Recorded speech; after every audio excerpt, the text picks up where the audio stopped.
آج 1 مئی 2026 درس قرآن کا سلسلہ سورۃ البقرہ کی آیت نمبر 229 اور 230 کو ہی ہم لوگ آگے لیتے ہوئے چلتے ہیں۔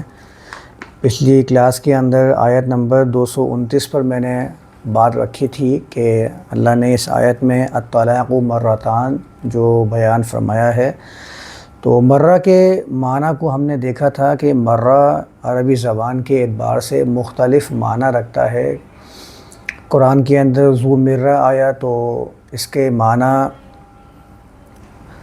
قوت والا، طاقتور، اور مرتن کسی مقام پہ گزرنے کے لیے بھی استعمال کیا جاتا ہے۔ کوئی پگڈنڈی، کوئی ایسا راستہ جہاں پر لوگ گزرتے ہوں، ان کا آنا جانا ہو، اس کے لیے مرہ استعمال کیا جاتا ہے۔ ساتھ میں مرہ کا معنی میں نے بتایا تھا کہ مرہ کے معنی کے اندر کسی چیز کا تلخ ہونا، کڑوا ہونا، یہ بھی پایا جاتا ہے۔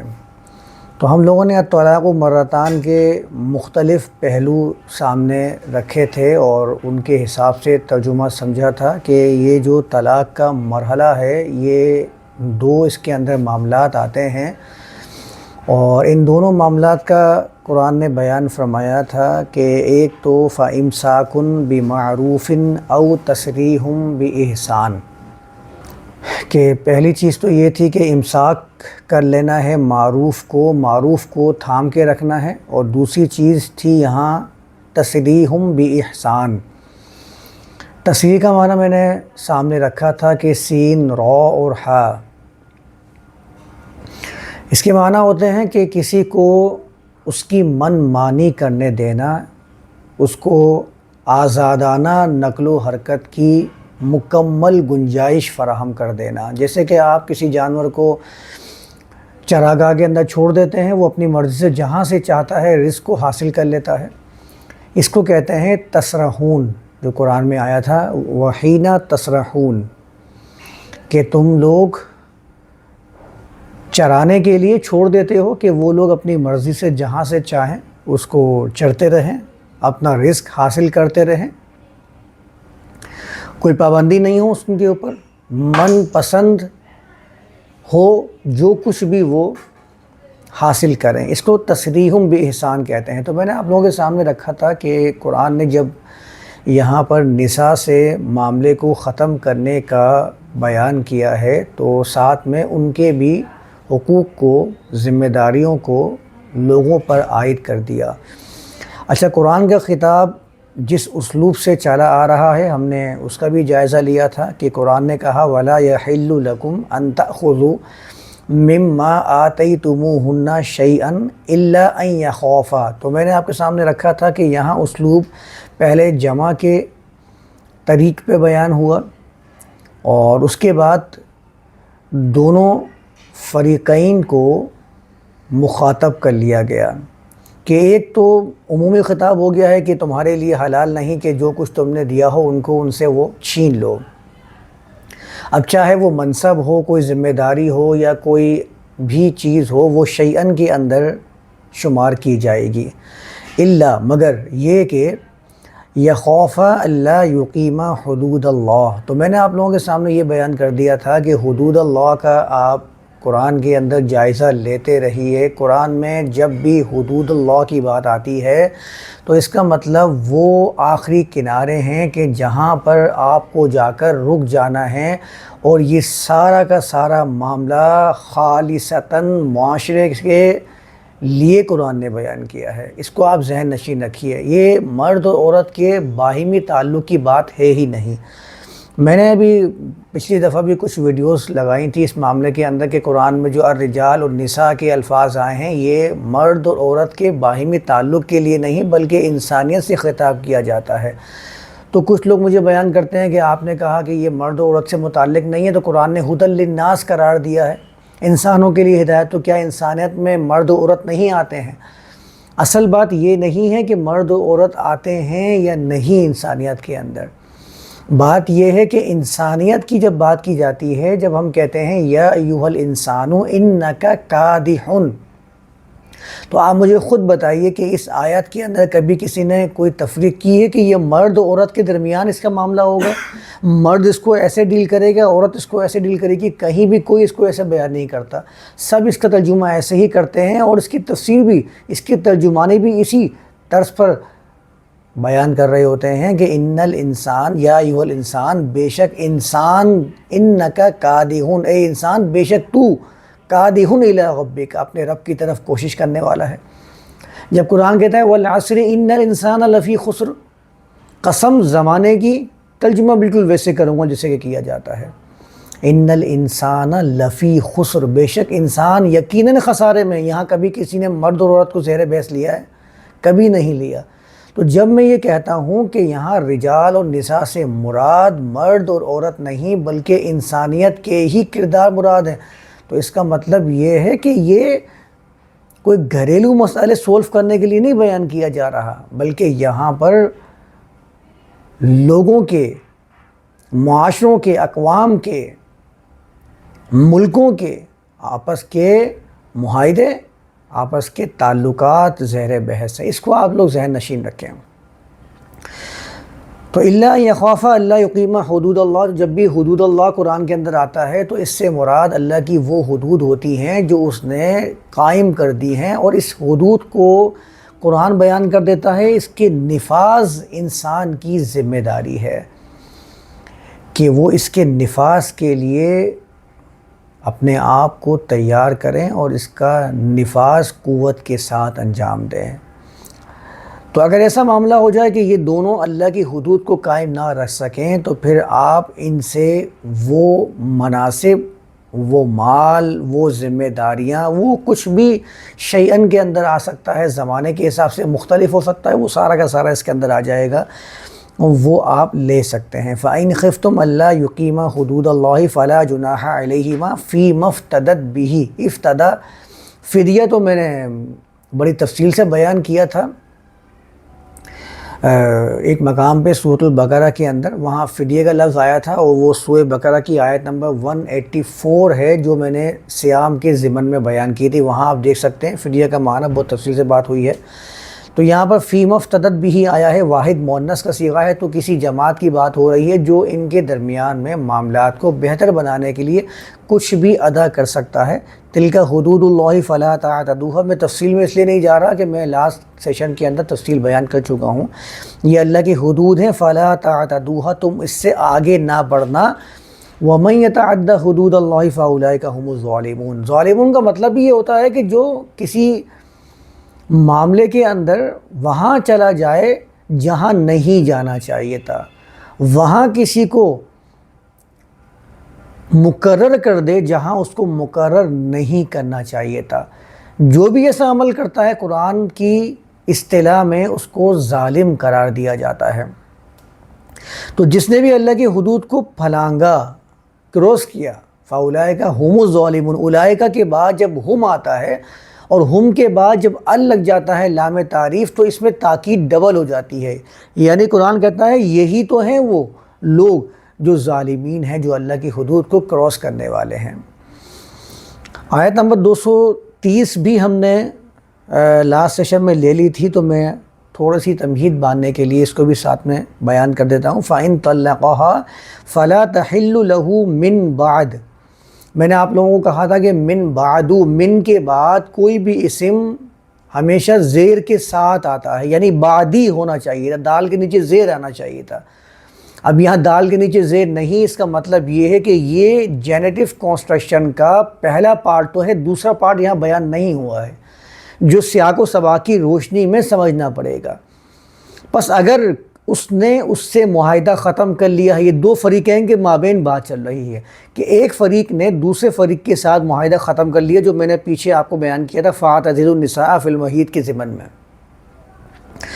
تو اگر اس نے اس سے معاہدہ ختم کر دیا ہے، اس کو اس نے آزاد کر دیا ہے، اس پہ کسی قسم کی اب کوئی قید غن نہیں لگائی ہے، دوسرے لفظوں میں طلاق دے دی ہے، فَلَا تَحِلُّ لَهُ مِن بَعْدُ، تو اس کے لیے اس کے بعد کچھ بھی درست نہیں ہے۔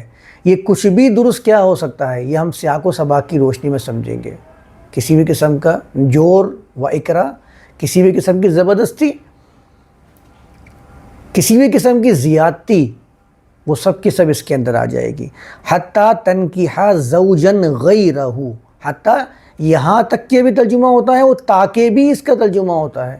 یہ سب ترجمے میں بار بار آپ لوگوں کے سامنے بیان کرتا ہوں. لغت کے اندر اس ساری گنجائش موجود ہے تاکہ وہ اپنا دوسرا کوئی ساتھی، کوئی جماعت اس کے ساتھ معاہدہ کر سکے، اس کے ساتھ یہ مل جائے، اس کے ساتھ شامل ہو جائے. فَإِن، پھر اگر طلقها، اس نے بھی اس کے ساتھ معاملہ ختم کر دیا ہے، فَلَا جُنَاحَ عَلَيْهِمَا، تو ان دونوں پر کوئی حرج نہیں، أَن يَتَرَاجَعَا، باہم مل کر اگر وہ یہ فیصلہ کر لیتے ہیں کہ ہاں ہم دوبارہ سے مل جاتے ہیں. ان ظنّا ان یقیما حدود اللہ، لیکن اس میں شرط کیا ہوگی کہ وہ دونوں اس پر آ جائیں، اس پر ان کا گمان ہو جائے کہ وہ اللہ کی حدود کو قائم رکھ سکتے ہیں. وَتِلْكَ حُدُودُ اللَّهِ يُبَيِّنُهَا لِقَوْمٍ يَعْلَمُونَ، اور یہ اللہ کی حدود ہیں، وہ اس کو بیان کرتا ہے قوم کے لیے کہ وہ یعلمون، جان لیں کہ یہ باتیں سمجھنے والی ہیں اور علم والے لوگ اس کو اچھی طرح سے اپنے معاملات کو بہتر کر لیں اس کی روشنی میں. تو یہ دو آیات میں نے لاسٹ سیشن کے اندر بہت تفصیل سے بیان کی تھی اور تھوڑی سی تمہید میں نے یہاں باندھی ہے تاکہ آپ لوگوں کے سامنے راہ ہموار ہو جائے. اور ظاہر ہے ہمارے سیشن کے اندر ایک ہفتے کا گیپ آتا ہے، کچھ باتیں ذہن میں رہتی ہیں، کچھ ذہن سے نکل جاتی ہیں، بہت ساری باتیں سننے میں آتی ہیں، تو بہتر یہ ہوتا ہے کہ پہلے کچھ نہ کچھ سامنے رکھ دیا جائے. اگلی آیت پہ آتے ہیں، آیت نمبر 231 میرے سامنے ہے. اس آیت میں اللہ بیان فرماتا ہے وَإِذَا طَلَّقْتُمُ النِّسَاءَ، یہ اذا جب بھی آتا ہے یہ قانون بیان کر دیتا ہے کہ اب جب بھی معاملہ ہوگا تو آپ کو کیسے معاملات کو انجام دینا ہے. یعنی کہ پہلے تو ایک سچویشن کو اس نے ڈسکس کیا کہ اگر یہ والا معاملہ پیش آیا ہے تو آپ نے کیا کرنا ہے، اس طریقے سے اس کا سدباب کرنا ہے، اس طریقے سے اس کو ٹیکل کرنا ہے اور اس کو معاملے کو انجام تک پہنچانا ہے. لیکن اس میں کسی کے بھی حقوق وہ سلب نہیں ہونے چاہیے. آپ کے حقوق بھی سلب نہ ہوں، اس کے لیے نساء کو ہدایات فراہم کر دی، اور اسی طرح النساء کے حقوق بھی سلب نہیں ہونے چاہیے. اس کے لیے اس نے الرجال کے بارے میں بیان کر دیا ہے کہ وہ کیا کرنا ہے ان کو. اب اس کے بعد وَإِذَا آیا، اس کا مطلب قانون بن چکا ہے. جب بھی طلقتم النساء، اب تمہیں یاد رکھنا ہے کہ جب بھی تم النساء، چاہے وہ کسی بھی زمانے سے کسی بھی قوم سے تعلق رکھتا ہو، تم ان کے ساتھ جدائی والا معاملہ انجام دو، فَبَلَغْنَ أَجَلَهُنَّ، پھر وہ اپنی اس مقررہ مدت تک پہنچ جائیں کہ جو تم لوگوں کے درمیان میں طے ہو چکی ہے. فَأَمْسِكُوهُنَّ بِمَعْرُوفٍ، پھر یہاں پر معروف کے ساتھ امساک کا لفظ آیا ہے. ان کے معاملے میں ان کو روک کے رکھو، ان کے ساتھ امساک کرو. کس ذریعے سے؟ معروف. اوپر ذکر آیا تھا خالی، وہاں پر آیا تھا فَإِمْسَاكُمْ بِمَعْرُوفٍ أَوْ تَسْرِيحٌ بِإِحْسَانٍ، کہ معروف کو تھام کے رکھنا ہے آپ کو، اس کو بالکل بھی اپنے آپ سے جدا نہیں کرنا ہے. اور معروف کی تعریف تو میں کئی دفعہ بیان کر چکا ہوں.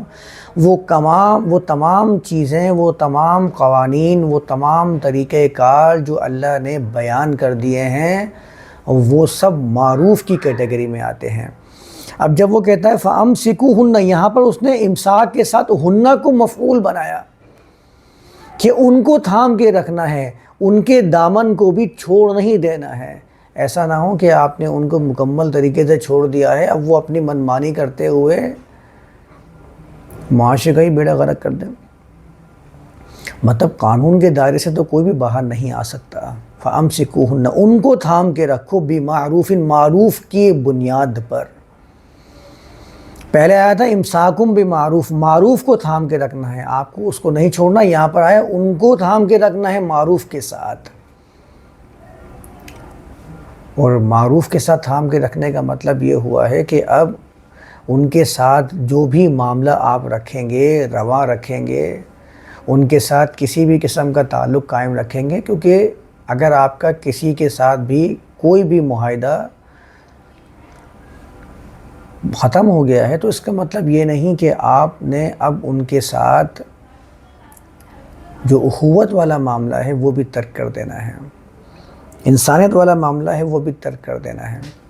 کسی بھی معاملے کی بنیاد پر کوئی آپس میں معاہدے ختم ہو جاتے ہیں، میثاق ٹوٹ جاتے ہیں، تو انسانیت کو نہیں چھوڑنا ہے۔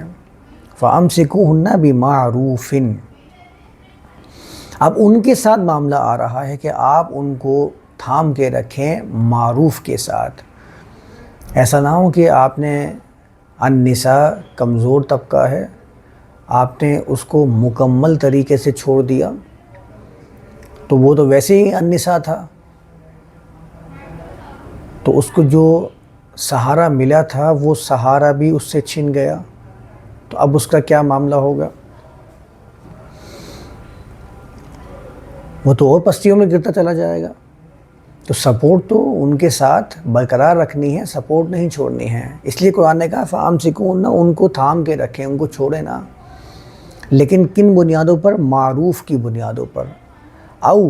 اور سَرِّحُوهُنَّ بِمَعْرُوف، لیکن دوسری بات یہ ہے کہ ان کو آپ آزادی بھی مکمل دیجئے معروف کے ساتھ، ان کو آپ سپورٹ بھی کیجئے اور ساتھ میں ان کو اس چیز کی بھی آزادی دیں کہ وہ اپنے من مانی زندگی گزار سکیں، جہاں سے چاہیں، جس کے ساتھ چاہیں معاہدہ کر سکیں، لیکن ایسا نہ ہو کہ وہ معاہدے کسی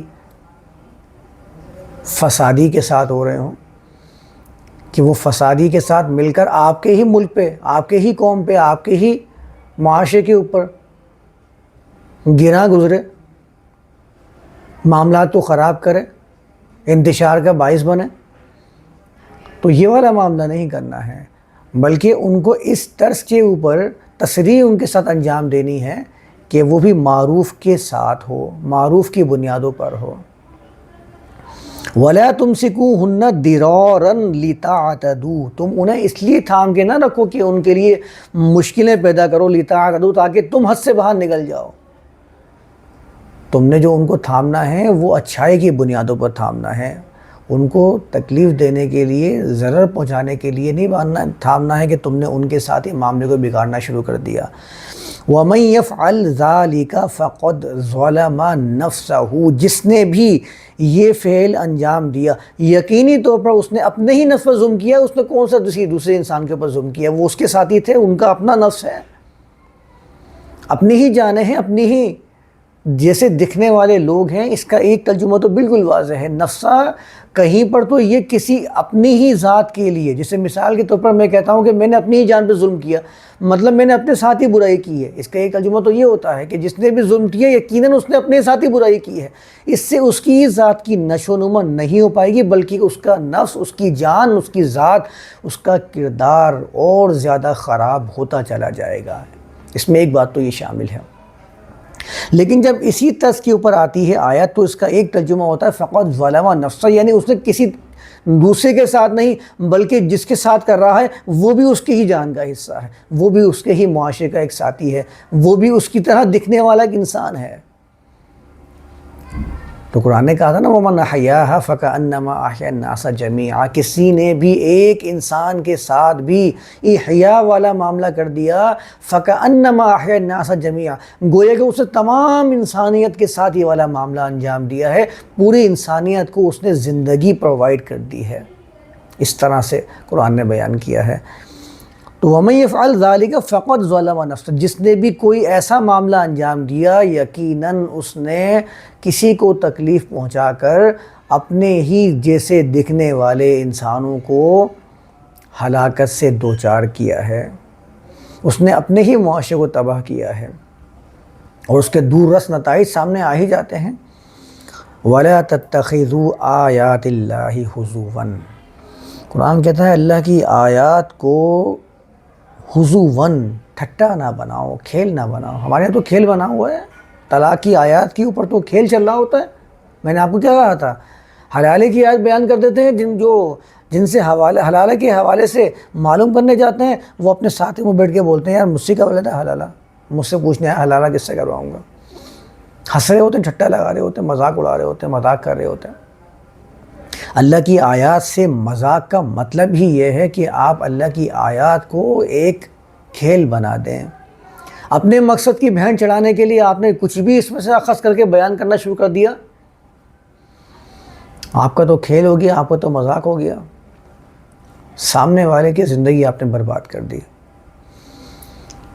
تو قرآن کہتا ہے وَلَا تَتَّخِذُوا آیَاتِ اللَّهِ هُزُوًا, ٹھٹا چل رہا ہے, مذاق چل رہا ہے, مناظر ہو رہے ہیں طلاق کے اوپر. سامنے والے ایک فریق بیٹھا ہوا ہے, یہاں پر ایک فریق بیٹھا ہوا ہے, دونوں کی بحثیں ہو رہی ہیں, دونوں کے پاس سمجھنے کے دلائل موجود ہیں, طلاق پہ بحثیں ہو رہی ہیں. ارے بھائی, جس کے ساتھ آپ نے بحث کرنے کے بعد طلاق کا فتویٰ دیا ہے, آپ نے اس پہ طلاق کا فتویٰ دے دیا, سامنے والے کے نزدیک وہ طلاق ہی نہیں ہوئی, ایک کھیل تماشا بنا ہوا ہے, وہ کبھی یہاں جا رہا ہے کبھی وہاں جا رہا ہے. میں نے ایسے کئی لوگوں کو دیکھا ہے کہ جب ان کے درمیان طلاق ہو جاتی ہے تو وہ اپنے حنفیت کو چھوڑ کر جاتے ہیں اہل حدیث کے پاس, بولتے ہیں تو ایک کام کا اہل حدیث کے پاس جا کے نا طلاق کا فتویٰ لے کے آ, ان کی ایسی طلاق نہیں ہوتی ہے, تیرا گھر بچ جائے گا. اور وہاں سے مولوی صاحب کے پاس نا اہل حدیث فرقے سے طلاق کے فتوے لے کے آ رہا ہوتا کہ ہاں بھائی اس طرح سے دی ہوئی طلاق واقعی نہیں ہوتی ہے. یعنی ایک مذاق بنا ہوا ہے, کسی کے نزدیک طلاق ہو رہی ہے, کسی کے نزدیک طلاق نہیں ہو رہی ہے, کسی کے نزدیک نماز ہو رہی ہے, کسی کے نزدیک نماز ہو ہی نہیں رہی ہے. کوئی بولا سورہ فاتحہ اگر اپنے امام کے پیچھے نہیں پڑھی نا تو آپ کی نماز نہیں ہوگی, سامنے والا کہہ نہیں ہو جائے گی. یعنی کہ جو فرقوں کے اختلاف ہے اس کی بنیاد پر ایک کی نزدیک ہوتی ہے, ایک کی نزدیک نہیں ہوتی ہے. ایک کی نزدیک نماز جنازہ ہو رہا ہے, ایک کی نزدیک نہیں ہو رہا. وہ کہہ رہا ہے نماز جنازہ میں سورہ فاتحہ نہیں پڑھی نا تم نے, وہ کہتا ہے میں تو نہیں پڑھی, میں تو حنفی ہوں, اور تمہاری نماز جنازہ نہیں ہوگی, تم بغیر بخشے ہی دفنائے جاؤ گے. اب بتائیے,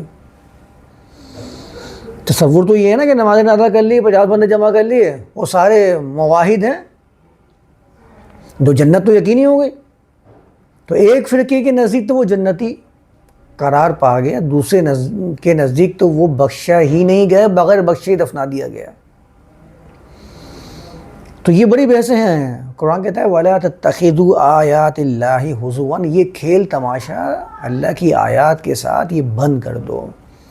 تمہارا کام یہ نہیں ہے کہ تم اللہ کی آیات کو اپنے شغل میلے کے لیے, اپنی دلچسپی کے لیے اس کا میدان ہی بنا دیا. مناظرے کا میدان ہے, مناظرے کے شعبے سے تعلق رکھتے ہیں ہمارے یہ مناظر جو ہیں, یہ بڑے مناظر ہیں, بڑے لوگوں کی انہوں نے بولتیاں بند کی ہیں, اور مناظرہ کرنے والوں کے آگے پیچھے لوگ گھوم رہے ہوتے ہیں, بولتے ہیں یار یہ بڑا زبردست مناظر باز ہے.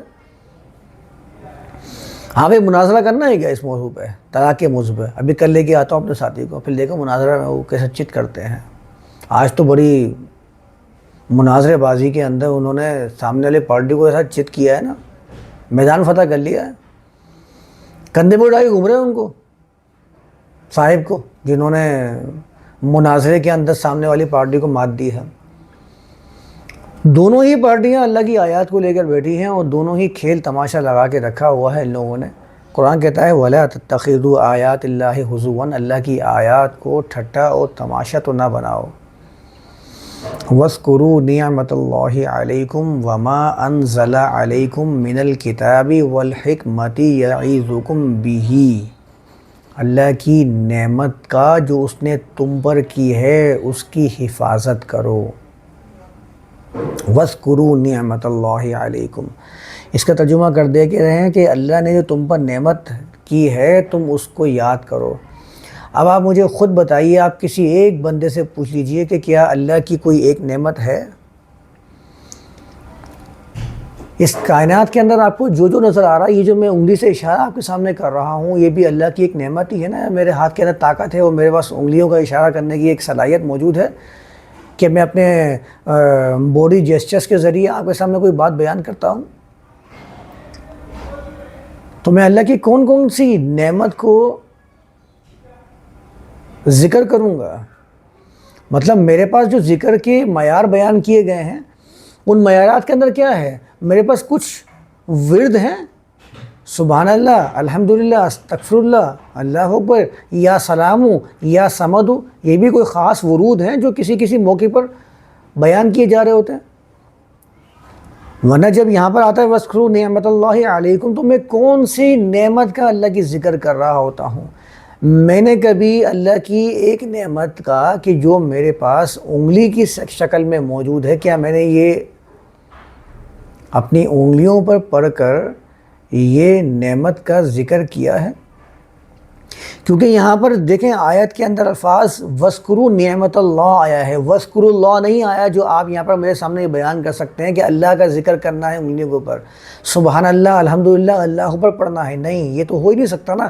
یہاں تو آ رہا ہے وَاذْكُرُوا نعمت اللہ علیکم، جو اللہ نے تم پر نعمت کی ہے اس کا تم ذکر کرو۔ تو نعمت کے اندر تو میرے سر کے بال بھی آ جاتے ہیں، تو کیا میں سر کے بالوں کو بار بار انگلی پر پڑھوں گا، سر کے بال سر کے بال سر کے بال، یا انگلی کے ناخن انگلی کے ناخن، ہاتھ کے ناخن پاؤں کے ناخن؟ مطلب اگر میں ورڈ ٹو ورڈ ترجمہ کرتا ہوں تو ورڈ ٹو ورڈ ترجمہ اور اس کے اوپر عمل ایسے ہی بنتا ہے کہ مجھے اللہ نے جو بھی نعمت دی ہے میں اس کا اس طرح سے ذکر کرتا رہوں۔ تو کتنی نعمتوں کا ذکر کریں گے آپ؟ اس کائنات کے اندر تو پتہ نہیں کیا کیا نعمت ہیں۔ ایک نعمت اتنی بڑی آپ کے سر پہ روز نکلتی ہے، روز ڈوبتی ہے سورج، کہ آپ اللہ کی اس نعمت کا ذکر ایسے کریں گے سورج سورج سورج؟ کبھی نہیں کر سکتے ہیں، نہ ہی اس کا ترجمہ صحیح بیٹھ سکتا ہے اس طریقے سے۔ یہاں تو واضح ہے وَاذْكُرُوا نعمت اللہ علیکم، اللہ نے تم پر نعمت کی ہے اس کا ذکر کرو۔ اس کا لازمی ترجمہ آپ کو یہی کرنا پڑے گا کہ اللہ نے جو آپ پر نعمت کی ہے اس کی آپ کو حفاظت کرنی ہے۔ ذکر کے بنیادی معنی ہی حفاظت کرنے کے ہوتے ہیں۔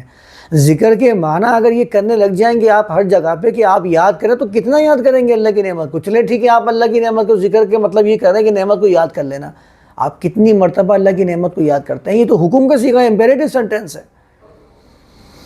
اللہ نے تم پر نعمت کی ہے اس کو یاد کرو، ٹھیک ہے، آپ یاد کرنا شروع کریں۔ اللہ کی کتنی نعمت ہے، 24 گھنٹے تو ایسے گزر جائیں گے اللہ کی نعمت کو یاد کرنے میں، اور یہ تو ہر روز کا قاعدہ ہونا چاہیے پھر آپ کا، اور اس میں تو آپ کی زندگی کا کوئی لمحہ بھی فارغ نہیں ہونا چاہیے۔ اس میں کہاں لکھا ہے کہ اس ٹائم پہ اللہ کی نعمت کا ذکر کرنا ہے اور اس ٹائم پہ اللہ کی نعمت کا ذکر نہیں کرنا ہے؟ کیسے کریں گے اس کے اوپر عمل؟ کیسے سمجھائیں گے اس آیت کو؟ یہاں تو وَاذْكُرُوا اللہ لکھا ہوا ہی نہیں ہے جو آپ کہیں کہ ہاں بھی اللہ کی تسبیحات کرتے رہو، ہر لمحہ کرتے رہو۔ وہ خاص طور پر ایسے موقع پر ضرور کرنا جب کوئی سن رہا ہو، وہاں تو لازمی طور پر استغفر اللہ کہہ ہی دینا، تاکہ اس کو آپ کے متقی ہونے کا، خدا ترس ہونے کا معلوم تو چلے کہ ہاں خدا والا ہے، اللہ والا ہے۔ اللہ والے تو ایسے ہی ہوتے ہیں، ہر موقع اللہ کو یاد کر رہے ہوتے ہیں۔ تو ترجمہ کرتے ہوئے ہمیں یہ دیکھنا ہوگا کہ کیا یہ ترجمہ فقط ترجمانی کرنے کے لیے ہے یا یہ عمل کرنے کے لیے بیان کیا گیا ہے؟ کیا یہ کوئی قصہ کہانی ہے؟ کیا یہ فقط کتاب کی حد تک موجود ہے، یا ہم اس کے اوپر عمل کرنے کے لیے ذمہ دار بنائے گئے ہیں؟ آپ پہلے اس کا جائزہ لے لیجئے۔ قرآن کی جتنی آیات بیان کرتے ہیں وہاں پر صرف ان کا مقصد ہوتا ہے رٹا اور دہرائی، رٹا اور دہرائی چل رہی ہے، بس عمل ان کو کروانا ہوتا ہے۔ عمل کے لیے ہمیشہ ان کے پاس ایک دوسری سورس موجود ہے جس کو یہ حدیث رسول کے نام سے بیان کر رہے ہوتے ہیں۔ عمل اس کے اوپر ہوگا رٹافیکیشن، اور اس کے بعد دہرائی پڑھنت وہ اللہ کی کتاب کی ہوگی۔ تو اس لیے کبھی ان آیات کے اوپر غور کرتے ہی نہیں کہ وَاذْكُرُوا نعمت اللہ علیکم یہ کیا پیغام دے رہا ہے۔ تو پہلی بات اس آیت کے اندر یہ ہے کہ اللہ کی نعمت تم پر جو ہے اس کا ذکر، یعنی اس کی حفاظت کرو۔ وہ کوئی بھی نعمت ہے اللہ کی، اس کی حفاظت کرنے کا حکم دیا جا رہا ہے۔ دوسری بات ہے وَمَا أَنزَلَ عَلَيْكُم مِّنَ الْكِتَابِ وَالْحِكْمَةِ يَعِظُكُم بِهِ۔ پہلی بات تو ذکر کی آگے اللہ کی نعمت کا، کہ اللہ کی نعمت جو بھی ہے اس کی حفاظت کرنی یہ ذمہ داری ہے۔ وہ نعمت کوئی بھی ہو سکتی ہے اللہ کی۔ اور دوسری بات جو آئی ہے وما انزل، اور جو کچھ بھی اس نے تم پر نازل فرمایا ہے اس کی بھی حفاظت کرنی ہے۔ وہ کیا ہے؟ من الکتاب والحکمہ، کتاب سے اور حکمت سے، یعظکم بہ، وہ تم لوگوں کو اس کے ذریعے نصیحت کرتا ہے، وعظ کرتا ہے۔ کس کے ذریعے؟ یہاں پر بھی لکھا ہے، ہی کی ضمیر ہے، یہ واحد کی ضمیر ہے، یہ تثنیہ کی ضمیر نہیں ہے جس سے آپ کتاب اور حکمت کو الگ الگ بیان کرنا شروع کر دیں۔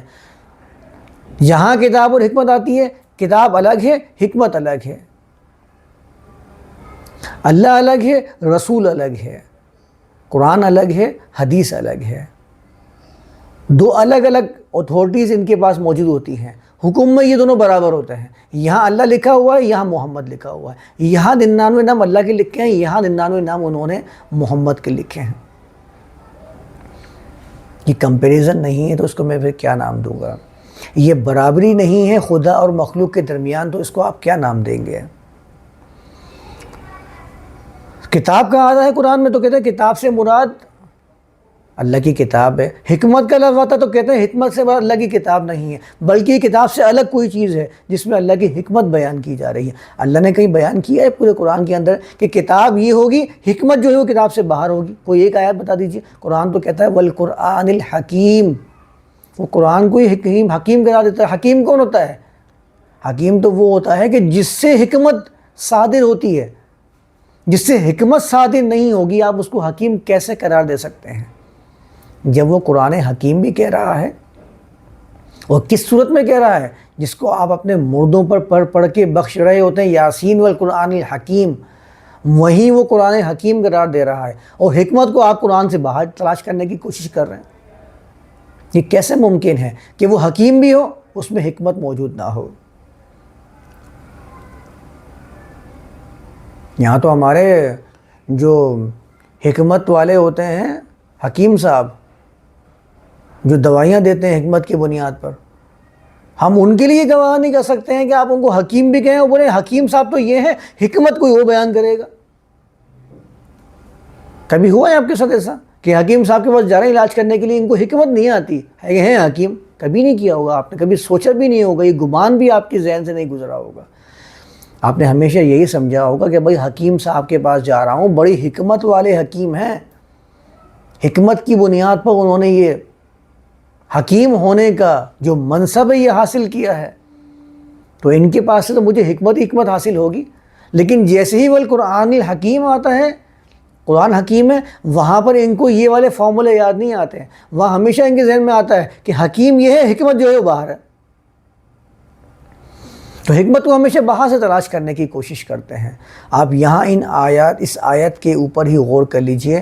قرآن نے تو کہیں بھی یہ بیان ہی نہیں کیا ہے کہ بھائی قرآن میں کتاب کو یہاں تلاش کرنا اور حکمت کو آپ باہر سے تلاش کرنا.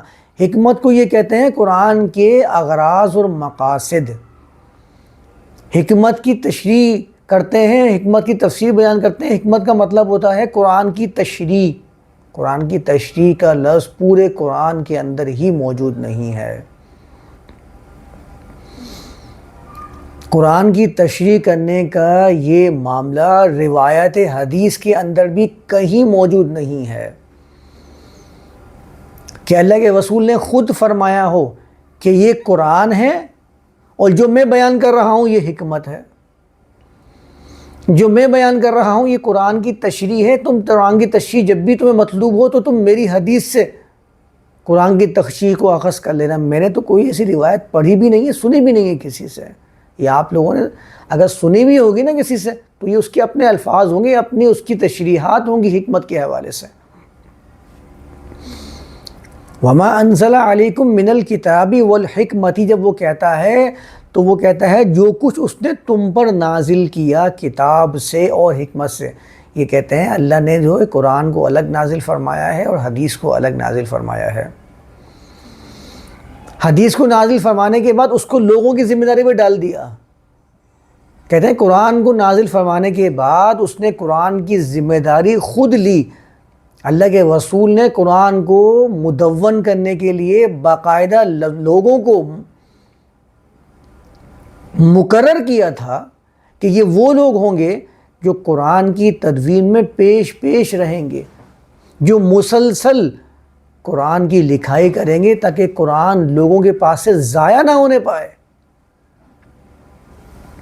اس کو وہ ایک کیٹیگری میں لے کر جاتے ہیں, کہتے ہیں کہ یہ وہ ہے جو اللہ نے نازل فرمایا ہے, اس کی ذمہ داری بھی اللہ ہی کے اوپر تھی جو اس نے لوگوں کے ذریعے پوری فرمائی ہے. اور دوسری بات جب کہتے ہیں وما انزل علیکم من الکتاب والحکمہ, کہتے ہیں کہ حکمت کا مطلب حدیث ہوتی ہے. حکمت کا مطلب اللہ کے رسول کی وہ تشریحات ہوتی ہیں جو انہوں نے لوگوں کے سامنے قرآن کے بارے میں بیان کی ہیں. وہ بھی اتنی ہی اہم ہے کیونکہ وہ بھی اللہ کی طرف سے نازل کردہ ہیں, وہ بھی وہی ہیں.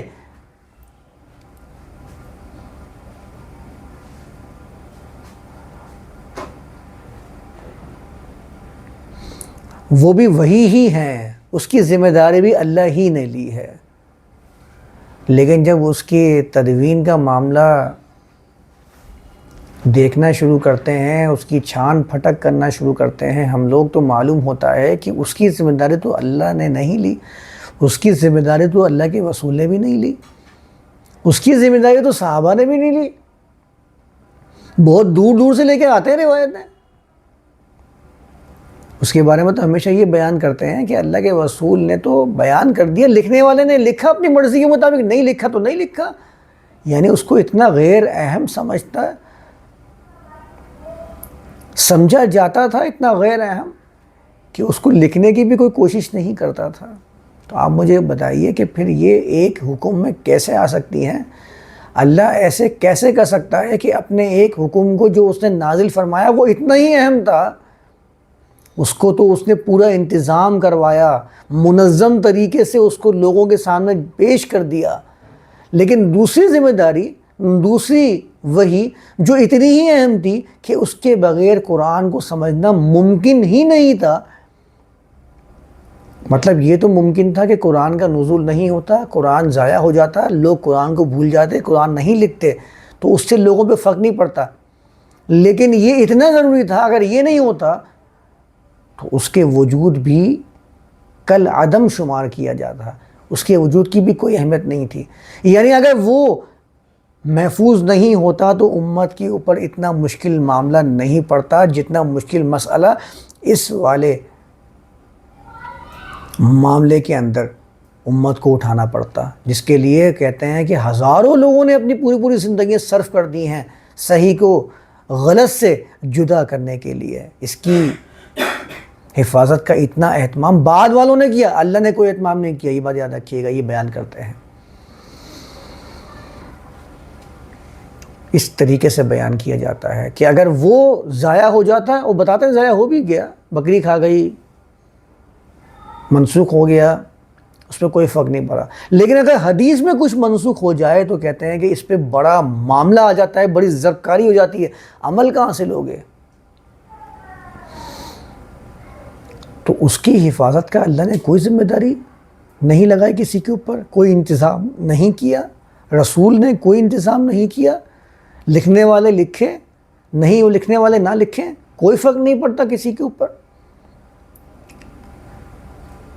تو ایسا کیسے ہو سکتا ہے کہ دونوں ایک ہی لیول کی چیز، ایک کا اتنا بھرپور انتظام کیا جا رہا ہو اور دوسرے کی طرف سے اتنی بڑی غفلت کی جا رہی ہو کہ جس کے بغیر تو پہلے والے کا بھی معاملہ مکمل نہ ہو سکے، کہ اس کے بغیر وہ ادھورا۔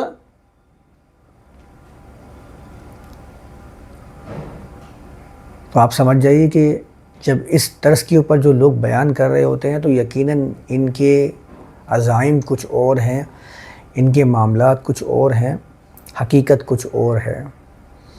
ایسا نہیں ہو سکتا کہ دو چیزیں الگ الگ اللہ کی طرف سے نازل ہوں، ایک کا اہتمام، ایک کا انتظام اتنا بھرپور کر دیا جائے اور دوسرے کے نہ تو اہتمام کی طرف کوئی توجہ ہو، نہ ہی اس کے انتظام کی طرف کوئی کوشش کی جائے، یہ ممکن نہیں ہو سکتا۔ یہ ممکن نہیں ہو سکتا کہ اللہ کے رسول کی وفات کے کئی سالوں کے بعد وہ باتیں لکھی جانا شروع کر دیں، اور جبکہ یہ لوگ کہتے ہیں کہ جو کام بھی اللہ کے رسول کی وفات کے بعد دین میں شامل کر دیا گیا ہو وہ بدعت ہے، اور ایسی بدعت ہے کہ ہر بدعتی جنتی نہیں بلکہ ہر بدعتی جہنمی ہے، جنت کا تو تصور بھی نہیں لاتے ہیں یہ بدعتی کے ساتھ۔ کہتے ہیں کلو بدعت ضلالہ و کلو ضلالہ فی النار، یہ حدیثوں سے ہی بیان کرتے ہیں۔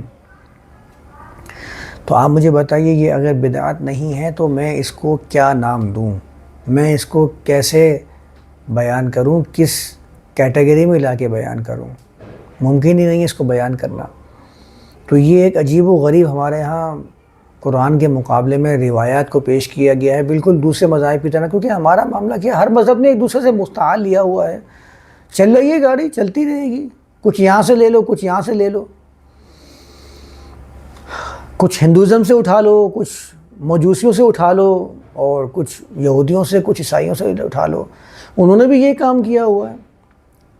نام بھی ایک ایک جیسے رکھے ہوئے ہیں، کام بھی تقریباً سیم ہیں، بس چونکہ زبانیں الگ الگ ہیں تو زبانوں کے فرق کی وجہ سے تھوڑی سی جو ہمیں تفریق نظر آتی ہے وہ زبانوں کے فرق کی وجہ سے ہے. ہندوازم میں یہاں ابراہیم قرآن نے استعمال کیا، اصل میں ابراہم تھا. انہوں نے اسی سے نام کو اخذ کر کے ہندوازم کے اندر، سناتن کے اندر انہوں نے جو ہے وہ برہما نام استعمال کرنا شروع کر دیا. برہما کے سب سے زیادہ جو قریب تھا اسی کو رام کے نام سے استعمال کرنا شروع کر دیا. ہے وہی ابراہیم نام جو قرآن نے بیان کیا، ہندو مذہب کے اندر اس کو اس طرح بیان کرنا شروع کر دیا. تو یہ معاملہ ایسا ہے کہ زبانوں کا فرق آ رہا ہے لیکن چیز سیم ہے، مارکیٹ وہی ہے، طریقہ کار وہی ہے. طریقہ کار میں کبھی فرق دیکھا ہے آپ نے کسی مذہب کے اندر؟ آپ کے چندے سے چلنے والے مندر، آپ کے چندے سے چلنے والے گردوارے، آپ کے کرنے کی بنیاد پر یہ اپنے کام کو جاری رکھے ہوئے ہیں. دنیا کا کوئی مذہب مجھے دکھا دیں جس میں اس مذہب کے خدا نے خود سے کوئی اپنا عبادت خانہ تعمیر کیا ہو. ایک مذہب مجھے بتا دیجئے. دنیا میں کسی مذہب کے اندر اس مذہب کے خدا نے اپنا عبادت گھر، اپنا عبادت خانہ، اپنا معبد نہیں بنایا، نہ بنا سکتا تھا. سب دوسرے لوگوں نے عبادت خانے بنا کے اس کے اوپر اپنے آپ کو خود ہی ذمہ دار بنا لیا، خود ہی اس کے اوپر نائب بن کر بیٹھے ہوئے ہیں، خود ہی بتا رہے ہیں لوگوں کو کہ یہ اللہ کا گھر ہے. مطلب کسی نے بنایا ہوگا اسی زمانے کے اندر اور مشہور کر دیا بھائی یہ اللہ کا گھر ہے. سامنے والوں نے یہ پوچھنے کی زحمت نہیں کی کہ اللہ کے بندے جب یہ اللہ کا گھر ہے تو کیوں بنا رہا ہے؟ جب وہ پوری کائنات بنا سکتا ہے، جب وہ سورج و چاند بنا سکتا ہے، جب وہ تمہارے لیے ایسی زمین بنا سکتا ہے کہ جس میں تم نے اپنے گھر بنائے ہیں، وہ اپنا گھر کیوں نہیں بنا سکتا؟ کیونکہ اس کی یہ منشا ہی نہیں تھی اپنا گھر بنانے کی. تم تو اس کے نام پہ گھر بنا کے کمانے کی ذریعہ بنا کے بیٹھے ہو. اس کی یہ منشا اگر ہوتی تو وہ اپنا ایک گھر خود بنا سکتا تھا. تمہارے کام کرنے کی اس کو کوئی حاجت نہیں تھی. وہ تو ایسا خدا ہے جس کی تم بھی یہ دعویٰ کرتے ہو کہ وہ بے نیاز ہے، وہ خود سارا کام کر سکتا ہے، لیکن نہیں بنا پا رہا تو اپنا گھر نہیں بنا پا رہا. اس کا مطلب اس کی یہ منشا ہی نہیں تھی. تم لوگوں نے اس کے نام کے اوپر گھر بنا کر اپنے منشا، اپنے مقاصد، اپنے عزائم کو پورا کرنے کی ٹھانی ہے. اس ظالم سے جس نے پہلی مرتبہ کسی بھی گھر کو خدا کے ساتھ منسوب کیا تھا وہی پکڑ لینا چاہیے تھا. تو آج خداؤں کے گھر اس دنیا کے اندر موجود نہیں ہوتے. یہ بات سمجھنے والی ہے، اچھی طرح ذہن نشین کر لیجئے. چاہے اس میں کتنا ہی کڑواہٹ پائی جاتی ہو، کچھ باتیں جو حقیقت پر مبنی ہوتی ہیں وہ کڑوی لگتی ہیں، کیونکہ میں خود وہ کام انجام دے رہا ہوتا ہوں. میں چاہتا ہوں کہ مجھے بھی بیان کرنے کے لیے، سننے کے لیے وہ چیزیں ملیں جو میرے ذہن کے مطابق ہوں، جن پر میں خود بھی عمل کرتا جاتا ہوں. بہرحال بات تو بڑی لمبی ہے یہ، اور دنیا کے مذاہب کی تاریخ آپ کے سامنے ہے. سب نے کچھ نہ کچھ کہیں نہ کہیں سے جمع کیا اور خدا کے نام پر بنا کر پیش کر دیا. خدا بھی ایسا تراشا کہ کسی خدا کا جو وصف بیان کیا جاتا تھا اس کو بھی شامل کر دیا، جو اپنے ذہن سے آئے وہ بھی شامل کر دیا. مطلب ایک بہترین خدا تیار کر کے لوگوں کے سامنے پیش کر دو، اور جو تڑکا لگاتے ہیں اس کے اندر وہ تڑکا ہوتا ہے جنت اور دوزخ کا. تو ظاہر انسان کو کیا چاہیے، غریب طبقے کو کیا چاہیے؟ امید کے اوپر وہ کہتے ہیں دنیا قائم ہے. امید کی بنیاد پر وہ عمل کیے جا رہے ہیں، ورنہ طریقے کا سب کا ایک ہی ہے. مارکیٹ سب کی ایک ہی طریقے سے چل رہی ہے. خدا کا گھر اور خدا کے نائب. آؤ خدا کے نائب کو پیسہ دو، خدا کا نائب جو ہے وہ خدا تک تمہاری آواز کو بلند کروا دے گا. یہ سب جگہ ایک ہی چلا جا رہا ہے، کسی میں کوئی فرق نہیں ہے. ابھی ہمارے ہاں بھی جو مسلمانوں کے نام سے رسم و رواج جاری و ساری ہیں، اس میں دیکھیں ابھی جو حج کا معاملہ آتا ہے اس کو ہم نے کیسے سمجھا تھا. اس میں بھی یہی ہوتا ہے، خدا کا گھر بنایا، خدا کا گھر کے اوپر آنا خدا کو تلاش کرنے کے لیے، جبکہ اس خدا کے بارے میں خود یہ بیان کرتے ہیں یہ وہ خدا ہے کہ جس کو کسی کی نہ تو عبادت کی، نہ پرستش کی، نہ پوجا پاٹ کی کوئی ضرورت ہے، نہ اس کی یہ کوئی منشا ہے۔ وہ خود کہتا ہے اللہ الصمد، تو آپ کیسے اس کو سمجھ سے خالی گمان کر سکتے ہیں؟ کیسے اس بے نیاز کو نیاز مند ثابت کر سکتے ہیں؟ یہ تو اس کی قدر ہی نہیں ہے، اس کی شان سے بعید ہے۔ بہرحال تو یہ بڑا طویل سلسلہ ہے، ہمیشہ کتاب اللہ بیان کیا جاتا ہے الگ سے اور اس کے مقابلے میں کچھ بیان کر دیا جاتا ہے۔ یہودی بیان کرتے ہیں توراہ کو اور کہتے ہیں ساتھ میں تالمود کو شامل نہیں کیا تو زندگی گزارنے کے طریقے کہاں سے سیکھو گے؟ فقہ کو تو شامل کرو تالمود کو، اصل کتاب تو یہی تھی، یہ تمہیں بتائے گی تمہیں عمل کیسے کرنا ہے۔ کرسچینٹی کے اندر جتنا مواد موجود ہے بائبل کی صورت میں، ان سب کے اندر جتنے اقوال موجود ہیں وہ عیسیٰ رسول اللہ سے منسوب کیے جاتے ہیں اور ان کے حواریین سے منسوب کیے جاتے ہیں۔ تم نے اگر ان کی تشریح کے مطابق عمل نہیں کیا اللہ کے بندوں، تو تم کیسے انجیل پر عمل کر پاؤ گے؟ یہ ان کے بیان کردہ لوگوں کے فتاوی جات ہیں۔ یہی معاملہ آپ ہندوازم میں دیکھ لیجئے، بنیادی کتابیں الگ ہیں اور اس کی تشریحات الگ ہیں، تشریح پر فوکس زیادہ ہوتا ہے، تشریح کے اوپر عمل کرنا ہے، وہ تمہاری سمجھ میں نہیں آئے گا، اس کو تو ہمارے بڑے سمجھتے ہیں۔ ہم لوگوں نے کیا کیا ہے؟ ہم لوگوں نے بھی تو یہی کیا ہوا ہے۔ قرآن تمہاری سمجھ میں نہیں آیا، قرآن کی تشریح سے تم سمجھو گے، اور تشریح کون سی؟ تشریح سب سے پہلے آتی ہے اللہ کے رسول کی روایات، جس کو یہ حکمت سے تعبیر کرتے ہیں، اور ظالم اتنے ہیں کہ حکمت کے اوپر اپنے حکیم بنا کر بیٹھے ہوئے ہیں، وہ حکمت کی تشریح در تشریح کرتے جا رہے ہیں، مطلب سکون کسی کو نہیں آ رہا۔ ایک حدیث کی کتاب لکھنے کے بعد اس کی تشریح تو لازمی لکھی گئی ہے، اور اس تشریح کی 10 تشریحات میں آپ کو مزید سنا سکتا ہوں، دکھا سکتا ہوں کتابوں کے اندر جس طرح بیان کی جاتی ہے۔ کیوں پیش آ رہی ہے یہ تشریح کرنا؟ آپ تو کہتے ہیں کہ جب حدیث تشریح ہے قرآن کی، تو بات تو ختم ہو جانی چاہیے تھی، اب مجھے کیا ضرورت پڑی میں تشریح کروں اس کی؟ نہیں، میں کیسے اس میدان کو خالی چھوڑ دوں؟ وَمَا أَنزَلَ عَلَيْكُم مِّنَ الْكِتَابِ وَالْحِكْمَةِ يَعِظُكُم بِهِ، بِهِ کی ضمیر کو ذرا غور کر لیجئے، ہی کی واحد کی ضمیر آئی ہے، اس کا مطلب ہے کتاب حکمت سے خالی نہیں ہے، حکمت کتاب کے بغیر ہو ہی نہیں سکتی۔ قانون ہوگا تو اس کے اغراض و مقاصد ہوں گے نا، قانون ہوگا تو پھر لگام ہوگی نا، قانون ہوگا تو منزل کا تعین ہوگا نا۔ حکمت تو کہتے ہی عربی زبان کے اندر کسی کو اس طرح سے لگام ڈال دینا کہ منزل متعین ہو سکے، ایک ایک قدم جو ہو وہ لگام کی بنیاد پر آگے بڑھایا جائے۔ لگام جو ہے وہ آپ کی قانون ہے، اور اس کی منزل کا تعین جو ہے وہ حکمت آتا ہے۔ اس کو آپ اس طرح سمجھ لیجئے، کتاب قانون اور اس کے اغراض اور مقاصد اور اس کی متعین کردہ منزلیں، یہ ساری حکمت ہیں۔ کیوں قانون نافذ کیا گیا ہے اور قانون کی بنیاد پر قدم کیسے کیسے آگے بڑھانا ہے، یہ سارا حکمت کے اندر آئے گا۔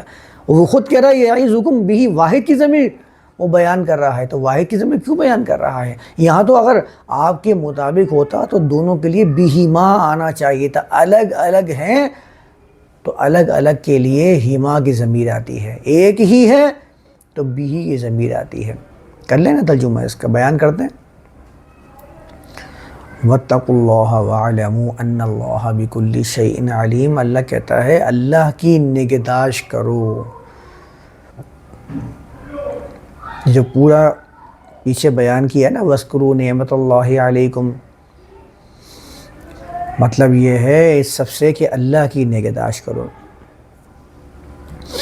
جان لو ان اللہ بکل شیء علیم، اس بات کو اچھی طرح ذہن نشین رکھو کہ اللہ ہر چیز کے بارے میں خوب جانتا ہے، علیم ہے۔ وہ ایسا نہیں ہے کہ آپ کو کوئی ایسا حکم دے گا کہ جس میں آپ کے معاشرے کا، آپ کی زندگی کا توازن بگڑ جائے گا۔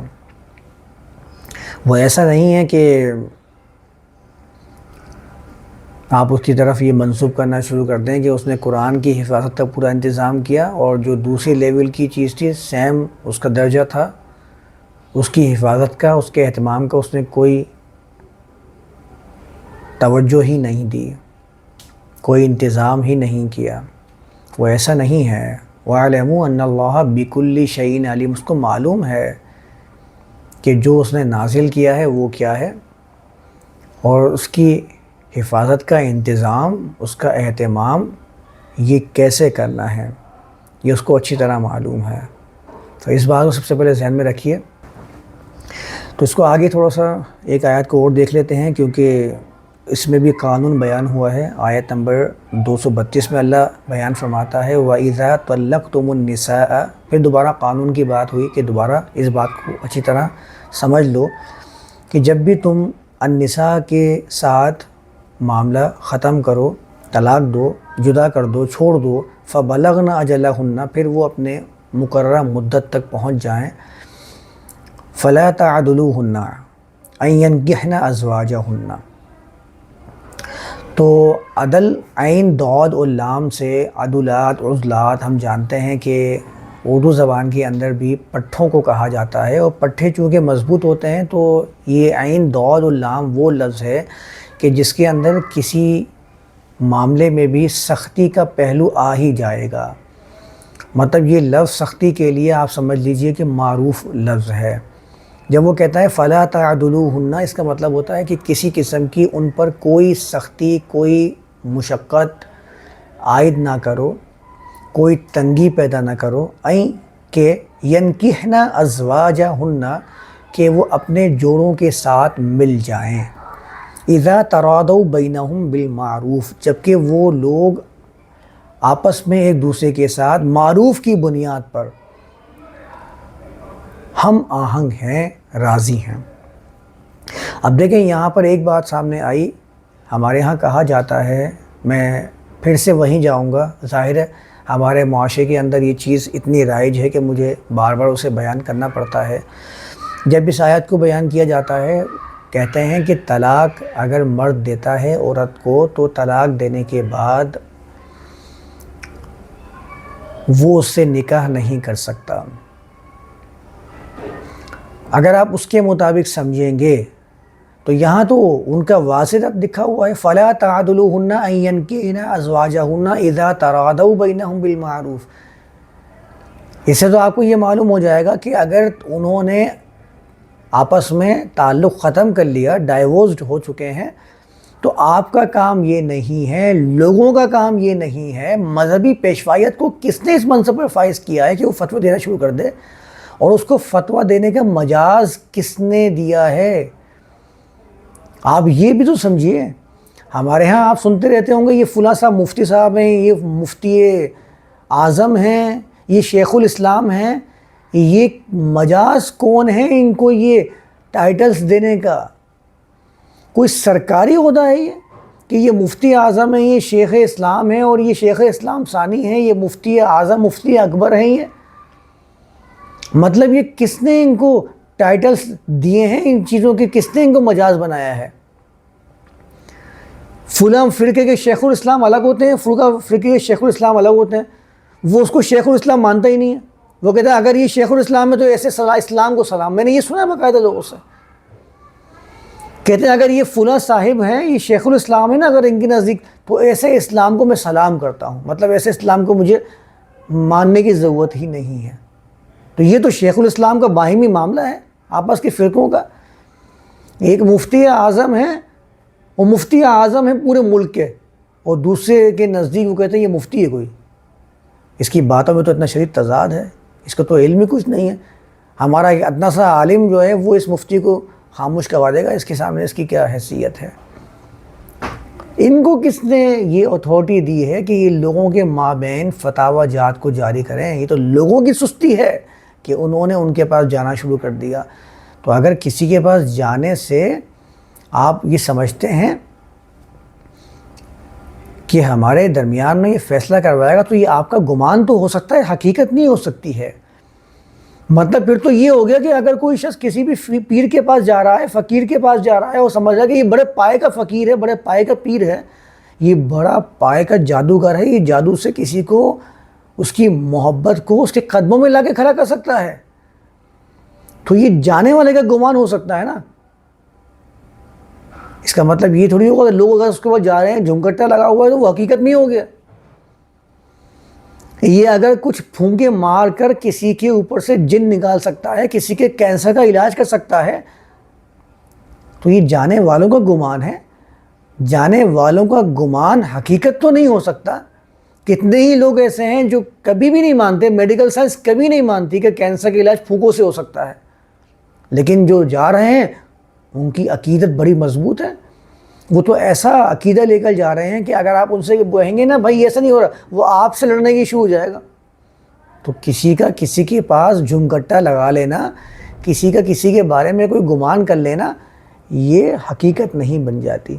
تو اگر کہ کوئی لوگ آپ کے پاس جا رہے ہیں، کسی مذہبی پیشوائیت کے پاس جا کر اس سے فتوے حاصل کر رہے ہیں، تو اس کا مطلب یہ نہیں کہ وہ بہت بڑے پائے کی چیز ہے یا اس کو اللہ کی طرف سے ہم دنیا کا نائب سمجھنا شروع کر دیں. اب اس کو اتھارٹی ہو گئی ہے، اب اس کو فتویٰ سازی کرنے کا ہم مجاز قرار دے دیں. ہاں بھئی یہ مجاز ہے، اس کو اجازت ہے. اجازت نامہ آپ کیسے ثابت کریں گے؟ کہ اللہ کی طرف سے کوئی پیغام آیا آپ کی طرف؟ اگر نہیں آیا تو دوسرے کے اوپر آپ کس طریقے سے یہ احکام لاگو کر سکتے ہیں کہ اس کو فتویٰ دینے کا حکم نہیں ہے، یہ فتویٰ دینے کی مجاز اتھارٹی نہیں ہے. تو یہ حکم لگاتے ہیں، لوگوں کے مابین فیصلہ کرواتے ہیں، جبکہ ان کو فیصلہ کروانے کا کوئی حق کسی نے نہیں دیا تھا. کہتے ہیں کہ پھر یہ دونوں آپس میں نکاح نہیں کر سکتے، میرج نہیں کر سکتے. میں نکاح کے ساتھ میرج بھی لگا رہا ہوں تاکہ آپ کے ذہن میں رہے کہ میں اس کے حساب سے بیان کر رہا ہوں. تو ان کا تو یہاں پر رد مل گیا ہمیں. قرآن کہتا ہے این کہنا ازواجہن، کہ ان کے شوہروں سے ان کو نکاح کرنے کا معاملہ جو ہے اس کو آپ سختی نہ کرو، نہ روکو، کوئی رکاوٹ نہ لگاؤ اگر وہ آپس میں ایک دوسرے کے ساتھ باہمی رضامندی اختیار کر لیتے ہیں. تو یہاں تو معلوم ہوا کہ مرد عورت اگر طلاق لے لیتے ہیں، ایک دوسرے سے الگ ہو جاتے ہیں، تو نکاح کر سکتے ہیں. آنکھ کون ہوتے ہیں ان کو روکنے والے؟ کس نے آنکھ کو چھوڑ دی؟ اللہ نے روکا ہے کیا؟ کہیں نہیں روکا. ان کے حساب سے یہاں پر رد موجود ہے. باقی جو میں آپ کے سامنے بیان کرتا جا رہا ہوں اس کے حساب سے دیکھ لیجئے کہ آپ ان کو ان کے ہم پلہ، ان کے مزاج کے مطابق، ازواج کا تو مطلب یہ ہوتا ہے جو کسی کے مزاج کے مطابق ہو، جو کسی کے ساتھ میچ ہو جائے اس کو زوج کہتے ہیں عربی زبان کے اندر. تو آپ ان کو ان کی ازواج سے نکاح کرنے سے، مل جانے سے روکنے کی کوشش نہ کریں. یہ قانون بنا دیا اللہ نے. اگر وہ دونوں فریقین، دونوں جماعتیں ایک دوسرے کے ساتھ باہمی طور پر راضی ہیں. اب دیکھیں یہاں پر ترادو بینہم بالمعروف، ترادو بھی جمع کا صیغہ آیا ہے اور بینہم یہ بھی جمع کا صیغہ ہے. اس کا مطلب یہ اب عمومی حکم دیا جا رہا ہے. ذالک یوعظ بہ من کان منکم یؤمن باللہ والیوم الآخر، یہ ہے جس کے ذریعے ہر اس شخص کو تم میں سے نصیحت کی جاتی ہے جو یؤمن باللہ والیوم الآخر. دیکھیں ایمان کا لفظ آ گیا، جو اللہ کی بنیاد پر اور آنے والے معاملات کو سامنے رکھتے ہوئے اس کی بنیاد پر امن کا علم بردار ہے، امن پرووائڈ کرتا ہے، مومن ہے، ایمان کا معاملہ انجام دیتا ہے. یہ سب معنی میں بہت تفصیل سے بیان کر چکا ہوں. ذالکم ازکا لکم و اطہر، ازکا بھی سپرلیٹو ڈگری، کمپیریٹیو ڈگری ہے، اور اطہر بھی اسی پیٹرن سے یہاں پر استعمال ہوا ہے. وہ تمہارے لیے زیادہ نشو و نما کا باعث ہے، وہ اطہر، اور زیادہ پاکیزگی کا بھی باعث ہے.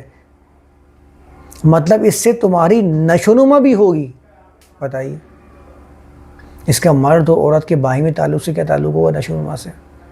ازکا کا مطلب تو خود اشارہ کر رہا ہے اس کی طرف کہ یہاں سوسائٹی کی، قوم کی، ملک کی اور معاشرے کی بات ہے. وہ تمہارے لیے زیادہ نشو و نما کا باعث ہے، وہ اطہر، اور تمہارے لیے زیادہ پاکیزگی کا باعث ہے.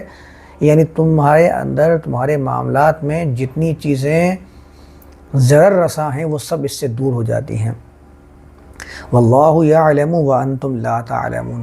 تم ابھی اس معاملے کو سمجھ نہیں رہے ہو، اللہ جانتا ہے، جبھی تمہارے سامنے ان احکامات کو بیان کر رہا ہے۔ شاید کہ تم اس معاملے کے اندر کہیں اپنے علم کو چھوڑ کر اپنی انانیت کی بنیاد پر فیصلے کرنے نہ لگ جاؤ، اس لیے اللہ تمہارے سامنے بیان کر رہا ہے، اللہ جانتا ہے، واللہ یعلم وانتم لا تعلمون، اور تم اس بارے میں علم نہیں رکھتے ہو۔ تو آیت نمبر 222 نہیں، آیت نمبر 232 تک آج ہم رکھتے ہیں، اور اگلے سیشن کے اندر پھر اس کے تسلسل کو آگے بڑھاتے ہوئے بات کریں گے۔ یہاں تک رکھتے ہیں اس کو آج۔